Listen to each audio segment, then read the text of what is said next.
I'm Megan Skidmore, and welcome to the Beyond the Shadow of Doubt. I'm a woman, daughter, sister, spouse, mother, life coach, and person of faith on a mission to normalize asking questions and allowing doubts on a faith journey and all aspects of life. Join me as I bring this traditionally taboo topic out of the shadows of shame and into the light. I firmly believe we normalize through more talking and engaging in discussion. More talking peels back, exposes, and erases the layers of shame associated with asking questions and allowing doubts. When we are more authentic about our journey, we are more powerful because shame has no power in the face of authenticity.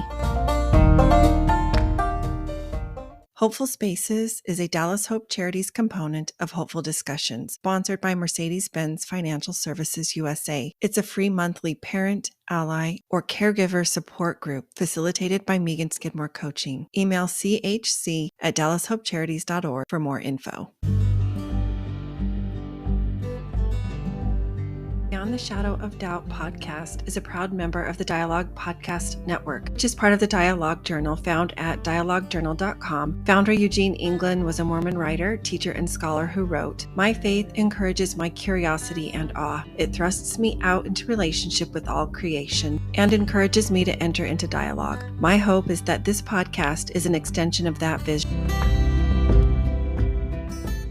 This week is Transgender Awareness Week. And last week in the United States was our presidential election. And so I thought this would be good timing to share today's subject. And before I do, I'll just add that I'm finishing up the final draft of the book I'm publishing with Joan of Arc Publishing. And so these concepts, this topic is very top of mind for me right now.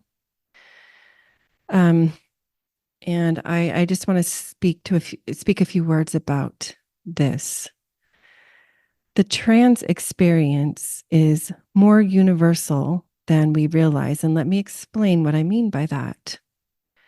Everybody has something that they experience that even though they try to describe or explain or share it with others, they aren't necessarily going to be completely understood. They might find that some folks relate a little, but there's not going to be a 100% fully understanding of what that person is describing or sharing or explaining. And that's just part of being human. But I want to say that doesn't invalidate that person's experience. And I hope you will entertain that thought with me as we go through this short podcast today. There's a lot of experiences going on right now, a lot of different journeys, and emotions are surface for many across the United States of America. So much so I've even seen posts on social media from those of other countries speaking to and addressing these emotions, sometimes in solidarity and whatnot. Here's the thing to remember about emotions, at least the way that I choose to view them, is that they're not necessarily good or bad. I have found it's more significant and helpful to focus on how we feel them, or do we allow ourselves to feel them? And it's more significant and helpful to focus on the words that we say or don't say, and the actions that we take or don't take from those emotions. Emotions can bring joy and elation, or on the opposite end of the spectrum, they can bring very real pain.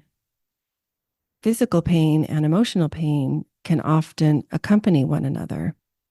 Now, all of this is only problematic when a person is not taught to feel or metabolize or transform this energy that comes from these emotions and perhaps the accompanying physical and or emotional pain in healthy, productive, meaningful ways. So to process emotions in a healthy, meaningful, productive way can take many different forms. It's very person specific. In 2023, the Surgeon General of the United States released a booklet called Our Epidemic of Loneliness and Isolation, the U.S. Surgeon General's Advisory on the Healing Effects of Social Connection and Community. Dr. Vivek H. Murthy is the 19th and the 21st Surgeon General of the United States, and he shares extensive scientific findings from a variety of disciplines, including epidemiology, neuroscience, medicine, psychology, and sociology, converge on the same conclusion. Social connection is a significant predictor of longevity and better physical, cognitive, and mental health, while social isolation and loneliness are significant predictors of premature death and poor health. And he also says, in fact, the benefits of social connection extend beyond health-related outcomes. They influence an individual's educational attainment, workplace satisfaction, economic prosperity, and overall feelings of well-being and life fulfillment, end quote. So in this booklet, he recommends 6 pillars to advance social connection, and I'm going to focus just on the 6th. And the 6th pillar is to cultivate a culture of connection. There are 3 key concepts to cultivating a culture of connection. The first being to cultivate values of kindness, respect, service, and commitment to one another. The second is model the connection values in positions of leadership and influence. And third key concept is expand conversations on social connection in schools, workplaces, and communities. So this is me trying to expand this conversation. So how does this relate to what I've already mentioned about emotions? Well, taking adequate responsibility for our own emotions and the words and or behaviors that we take or speak from these emotions can only contribute to cultivating a culture of connection, or the reverse, depending on the behaviors, on the words. I believe it is essential. The culture that we create is on an individual basis. It's created by the one by one, by you and by me.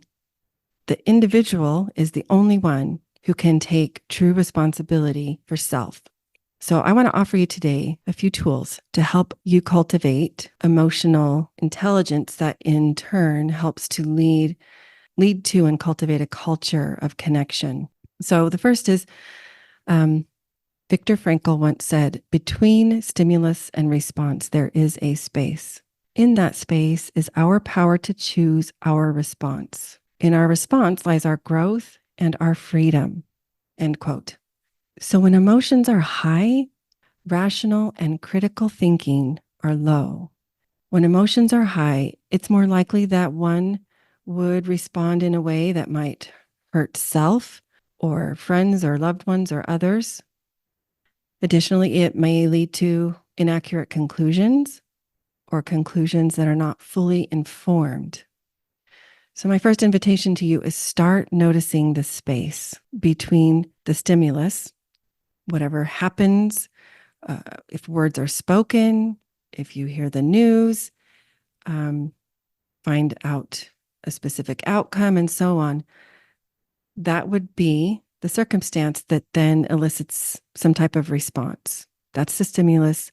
You then are available to respond. Okay.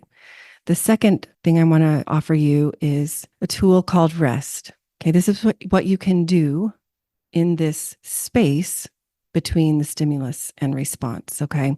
And this is taken from the Dialectical Behavior Therapy Skills Workbook. So rest stands for relax, evaluate, set an intention, and take action. So the first one is relax. The first step is to stop what you're doing, to freeze, take a breath, pause, step away from the situation, get a different perspective, don't act impulsively. Do your best to remind yourself that you have an opportunity to behave or speak differently.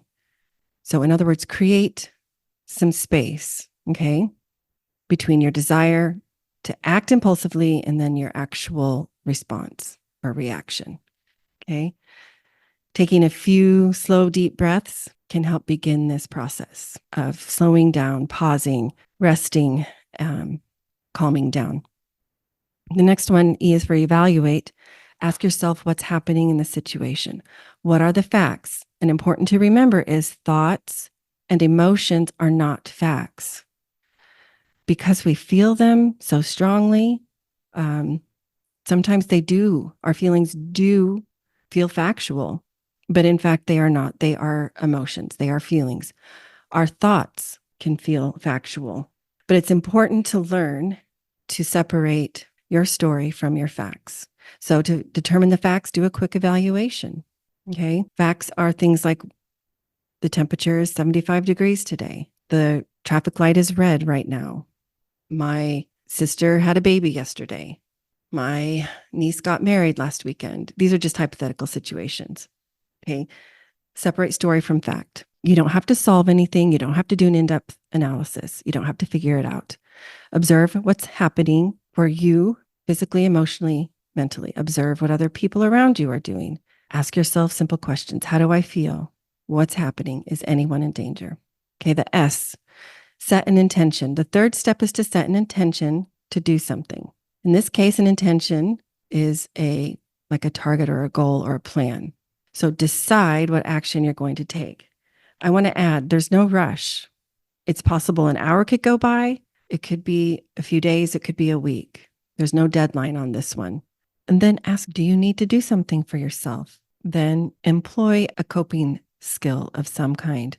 For instance, distress, resiliency, and tolerance are skills that you build to help you cope better with painful events, kind of grow your tolerance for them. Or mindfulness-focused skills, meaning you focus more on the present moment rather than dwell or live or sit in the pain of the past. That's not to ignore or negate them, because trauma is a real lived experience for many. But learn what to do when you find yourself living from that place rather than focusing on the present moment. Emotional regulation skills are important here, meaning learn to metabolize your feelings and feel your feelings. You learn from them versus react from them. And then finally, interpersonal skills. And that includes learning to speak your mind, share your beliefs, vocalize your needs, and so on from a confident and peaceful, centered space. And the flip side of that is to create healthy boundaries when necessary to protect your mental, emotional, spiritual, even physical energy. So finally, the T stands for take action. Put your plan into motion. Proceed mindfully. Interpret that how you will. Means mostly to move slowly, no rush, no deadline, with awareness. And as you do this, these actions may not be the ultimate solution, but it's more likely that it will be a healthier, more productive, and effective pathway forward versus if you had just reacted impulsively. The last thing I want to remind you of is implementing these skills. It takes practice. It takes repetition. And the more you engage your emotional and mental capacities to implement these steps, the stronger those muscles become. It's a lot like doing sets in a weight room. The more you do, the more physical muscles you build, the more muscle memory you gain over time. It's the same thing with building your mental muscles and your mental muscle memory. So whether you use these tools at home or perhaps with any other community you're a part of, professional or work or volunteer or faith, civic, and so on, it will change the trajectory of your relationships. You will notice a difference. And sometimes those around you notice the change in you. They notice the difference and they will want to join. And this is how together we begin to cultivate the ground to create a culture of connection.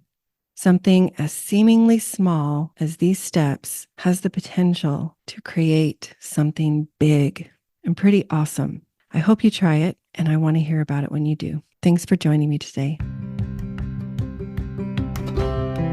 First Friday's free coaching, a confidential group to bring all the questions, vent frustrations, share fears, express doubts. Navigating a new and uncertain reality is hard enough. Let's remove the worry of judgment from others. In this group, I will help you help yourself so that you can be there for your child, family, loved ones, and for you too. Click the link in the show notes to sign up. You must complete the agreement.